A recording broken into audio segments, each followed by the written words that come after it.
Charlie Munger is widely regarded as one of the 20th century's most brilliant minds. The following is an attempt to condense that knowledge into a single, easily accessible video.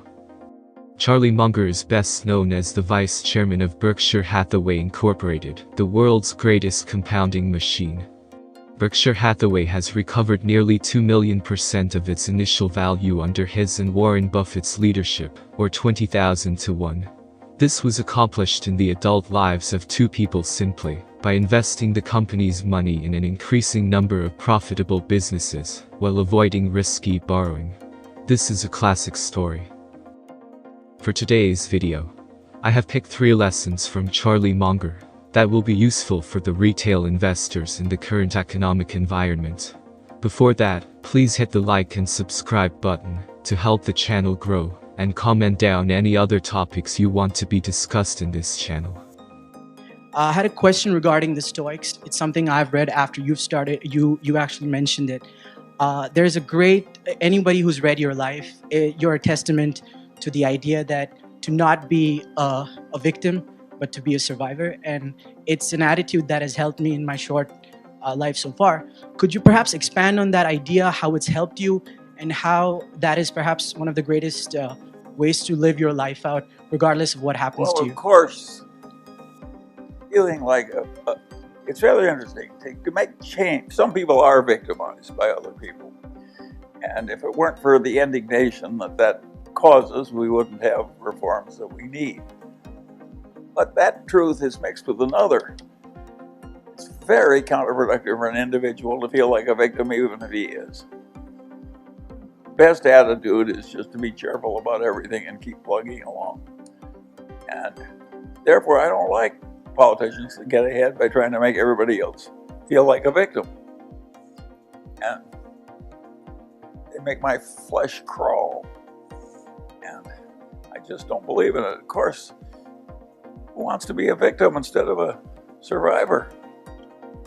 Of course we want. But feeling like a victim, you can recognize your position is bad and try and improve it. That's okay.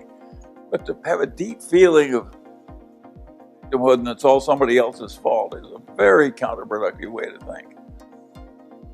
People don't even like being around it. It's really stupid. And yet our politicians build on it and try and make their careers work by doing something that's very bad for all the people they're talking to. And they think they're doing the world's work. You know, it's crazy. It's absolutely crazy. Mr. Munger, we have record budget deficits, record unemployment, and record expansion of the balance sheet. Why do you think we don't have inflation? And secondly, could you recommend some good books you've read the last year? Well, regarding inflation, you know, the economists of the world thought they knew a lot more than they did. What has happened is weird.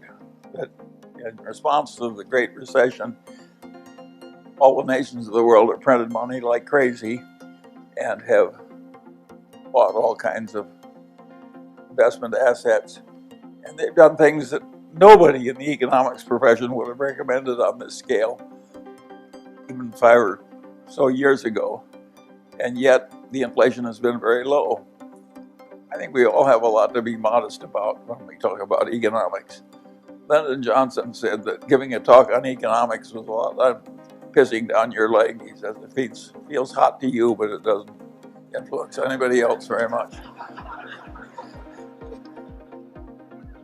And I'm afraid I can't do much better than Lyndon Johnson could.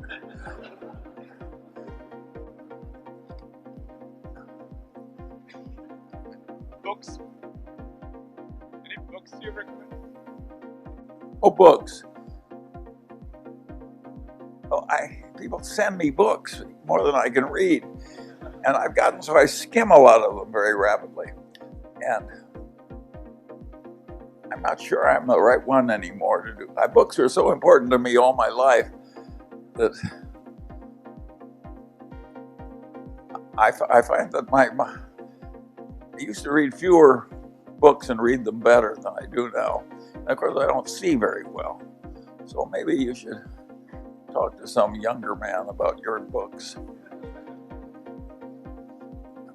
Charlie, thank you very much for having us here today and sharing your wisdom and your beliefs. I was hoping that you might share with us some examples of how you've used disconfirming evidence to change some of your important, determinedly held beliefs. Well, of course, being able to recognize when you're wrong is a godsend.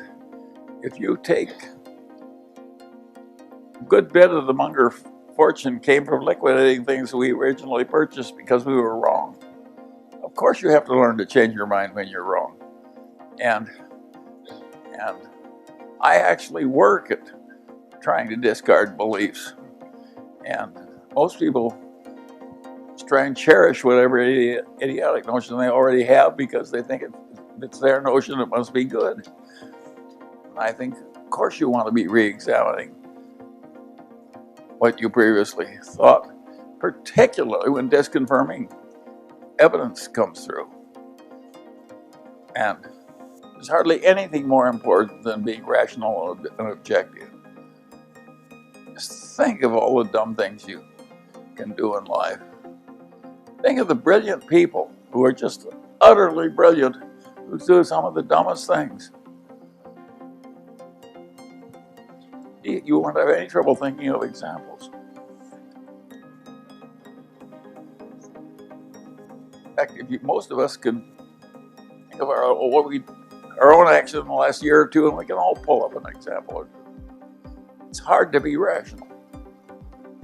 In conclusion, we have learned from Charlie Munger that we must have the best attitude in life, learn to adapt, and recognize your mistake during your investing journey. With this, I hope you guys able to learn something valuable from this video. Business Wisdom, signing out.